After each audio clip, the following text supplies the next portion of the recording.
Good morning and welcome to Newbold Parish Church. Last weekend I finished off this book. This is the last of, or the latest, in the Chesterfield Murder Mysteries series. Don't know whether you've seen them, some of you might have read them. They're rollicking good tales, although it could have done with a good proofreader to get rid of all the spelling errors and the typos. But all of these tales are set in medieval Chesterfield, and they're very interesting. It gives a good portrait of what medieval society is like. And one of the key jobs that's referred to in this book and all the others in the series is the job of a steward. A steward was a guy that was employed by the gentry to look after their manors. The manors were where the gentry made all their money. But they employed a chap called a steward, whose job it was to look after the property and maximise the profit for the master. The Romans had stewards who did a very similar job on their estates, and very often those stewards were slaves.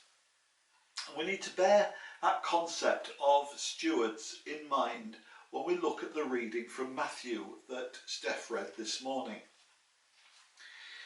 When you first read that parable of the talents, many of us find it quite disturbing. It seems to say that Jesus is saying it's okay to take from the poor and give to the rich. And that seems to be contrary to everything we know about Jesus' attitude towards money. Now, I'm not a risk taker, never have been. If I'm faced with a choice, I usually take the safe option. So I've got every sympathy for that third slave who didn't want to take a risk, who was scared of the master being angry with him for losing potentially his money.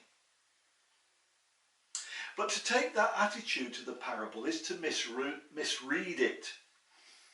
Because the parable isn't about money, it's about stewardship.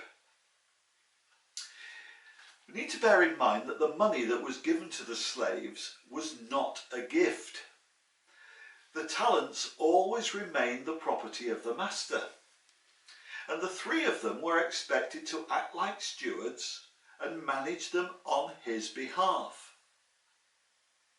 Now, at the time, the largest coin in circulation was called a talent, and 1 talent was the equivalent to 15 years' wages for a labourer. So, at something just over a minimum wage, that's about £300,000 to £350,000 per talent these days. So 5 talents that was given to the first slave, that's equivalent to just under £2 million. I mean, that's a lottery win. But the money isn't really important, because the money is just a metaphor. It's an illustration. It's an illustration to show just how generous God is, how lavish he is in what he gives us. Today, when we use the word talent, we think of skills or gifts. The word actually comes from this parable. And God gives to each of us different gifts, different skills, different talents. And we know that he gives different talents to different people. We aren't all good at everything. And some people get more talents than others. Or whatever talents we get, we need to always remember that the talents we have remain God's property. It's how we use them that matters.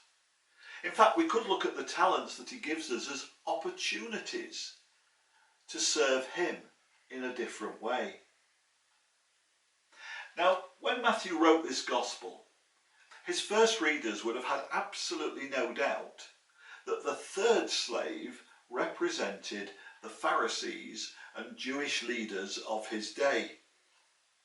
It comes in Matthew's gospel as the last of several parables that are clearly directed at the Pharisees and religious leaders, to show how unfit they were to lead. They'd had opportunities given to them by God, and God was taking them away to throw them out into the darkness to wail and gnash their teeth. And Jesus says similar things elsewhere in the Gospels. Think about this from the parable of the not hiding your light under a bushel in Mark chapter 4. Let me read it. The measure you give will be the measure you get, and still more will be given you. For to those who have, more will be given, and from those who have nothing, even what they have will be taken away. And earlier in Matthew's Gospel, when Jesus is talking about the parable of the sower, in Matthew 13, he says this, to you, that is to the disciples, it has been given to know the secrets of the kingdom of heaven. But to them, i.e. the Jewish leaders, it has not been given. For to those who have, more will be given, and they will have an abundance. But from those who have nothing, even what they have will be taken away.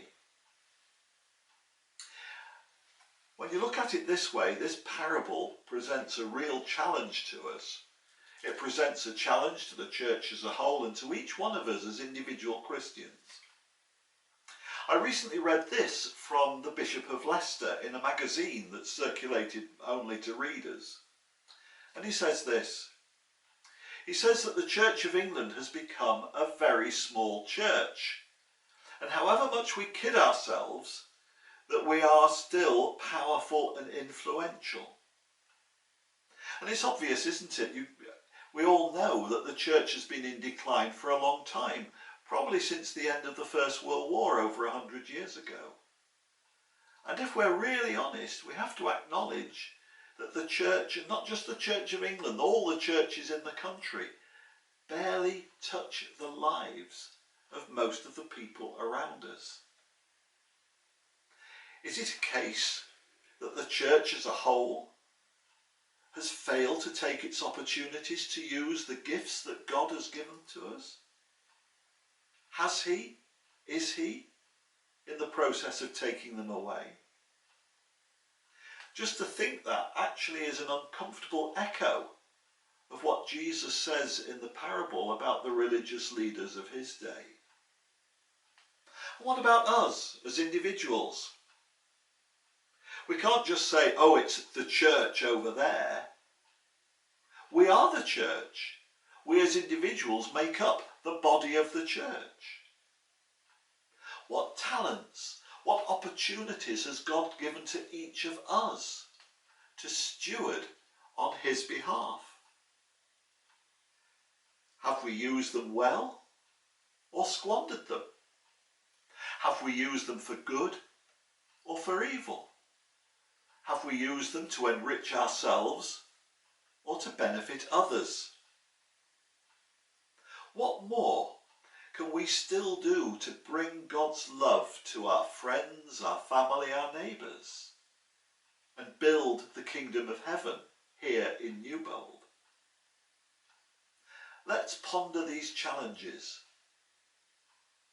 God will not let his body, the church, die. But what parts do we now have to play in keeping it alive? Amen.